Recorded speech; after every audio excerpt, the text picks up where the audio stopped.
Hi everybody. I was initially planning on making a video about Mount Fuji, posting some pictures and video clips of my most recent trip and maybe comparing them to my first trip a year ago and maybe giving some recommendations if for those who want to hike it sometime. But then I came back to this massive record-breaking heat wave here in Japan. So, this comes almost right after having record breaking rainfall, where places like Hiroshima and Okayama were flooded, and many people across Japan, well, across the southwestern parts of Japan, were killed by the floods. So, this is not a good time for record breaking heat to come, because as you can imagine, if your city's flooded, you've been pushed out of your house, heat is not the best kind of thing, especially if there's any kind of water shortages, which I'm not sure if that's the case, but it makes sense. If there's flood, there might be a shortage of clean water. This is also bad for the many people who have volunteered going down there to help clean up the mess caused by the flood and kind of help rebuild and help people recover from the disaster. So from the heat wave, from what I've seen so far, there have been a handful of deaths, probably around 5 or so that I've seen. That number has possibly risen and is likely to rise throughout the week since the heat is, from what I've seen, is expected to continue all week long. So to give you an idea, right now in Gujo, in my city, I believe the last time I checked at like 10 a.m. it was already at 35 Celsius, which in Fahrenheit, for those American friends, is I believe around 88 or 90 degrees Fahrenheit. The high is around 38 degrees Celsius, which is around 100.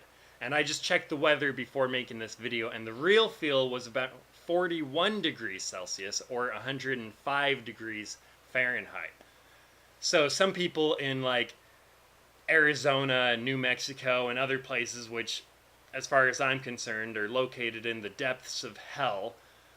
Spoiler alert, I'm not a fan of intense heat, hence why I will never live in Arizona or New Mexico if I have any choice in the matter. But anyways, I digress. These temperatures are rather high for Japan, and other places that see these kinds of temperatures regularly might kind of mock it like, oh, we see these all the time. But it's important to remember that this is coming right after southwest Japan just went through the floods, and so it exacerbates an already bad situation. In addition, a lot of these temperatures aren't normal for some parts of Japan, so it isn't necessarily expected, so people might need more adjustment to these temperatures. It's like when people in the northern parts of the United States or from Alaska or anywhere else see southern states in the US like California or Arizona experiencing any kind of snowfall. Like you get an inch of snow and all of a sudden schools are canceled and nobody can drive and roads are closed, and then you have people in Utah who get like tens of feet of snow every year, and they're just like, oh, look at them, they can't handle the snow. It's because California and those places, since there isn't normally that much snow, they don't have to be as prepared for when it does snow. So when it snows even just a little bit, it causes a lot more problems than in places like Utah, where there are these huge snow removal trucks that are ready to go at any given time. So just the fact that the temperature is much higher than usual, it can cause a lot more problems than places where this is the norm.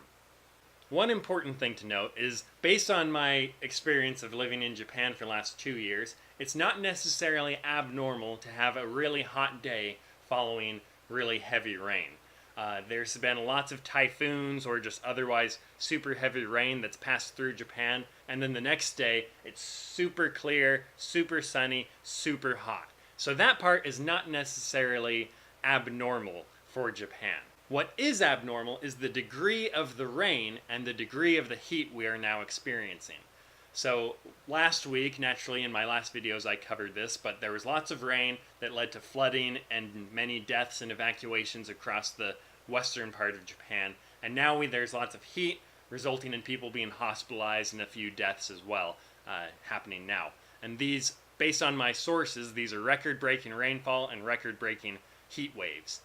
Earlier I mentioned the death count is around 5 people or so. That may go up. There have also been a couple hundred people hospitalized due to heat-related illnesses. So if anyone is in Japan or planning to travel around Japan, unlike the flooding, this heat wave is more of a nationwide kind of thing, so east, west alike. So if you are planning to travel around Japan over the next week or so, or if you are in Japan, it's very important. Stay hydrated. Drink lots of water. I've got my giant 2-liter water bottle with me right now, so keep drinking water. Sodas and juices aren't as effective at hydrating, so don't. I once worked at A&W where we had this vat, and there's probably about this much water, and then we filled it about this much with sugar. So it was basically 80% sugar, 20% water, if that. So when you're drinking sodas, sometimes you're basically just eating sugar with a side of water. So it does not hydrate you. Don't convince yourself otherwise. Drink water, pure, delicious water. Stay safe. Don't push yourselves if you're getting headaches and whatnot. Drink water, rest, stay out of the sun. I don't know if you can tell, but I kind of have a sunburn from yesterday and the day before from hiking Mount Fuji and whatnot. But from my personal experience with this heat wave, I really only experienced it hardcore yesterday when we were coming home from Fuji. We'd stop at a rest stop, come out, and it was just unbearably hot for me. Maybe other people have a different opinion, but very, very hot, very, very sunny. Basically the opposite of what we got a couple weeks ago with the rain, except it's uncomfortably hot instead of uncomfortably wet. So, as I said before, this heat wave seems to be going on all week long, and so just be prepared, everybody. That's really all I have to say. This isn't quite as big of a deal as the flooding, but it is important to keep in mind, and it does exacerbate already existing problems. So keep people in your thoughts, and I will finish this video now. I'll make the Fuji video in the near future. I would like to kind of share some of that. It's a really cool mountain, and I kind of feel bad for the people who I saw going up to hike the mountain as we were coming down, because they're going to get stuck in the heat wave of yesterday and today. So that is something I do not envy at all, and I just hope them all the safest of travels. So with that, I'll end this video, and I'll catch you in the next one.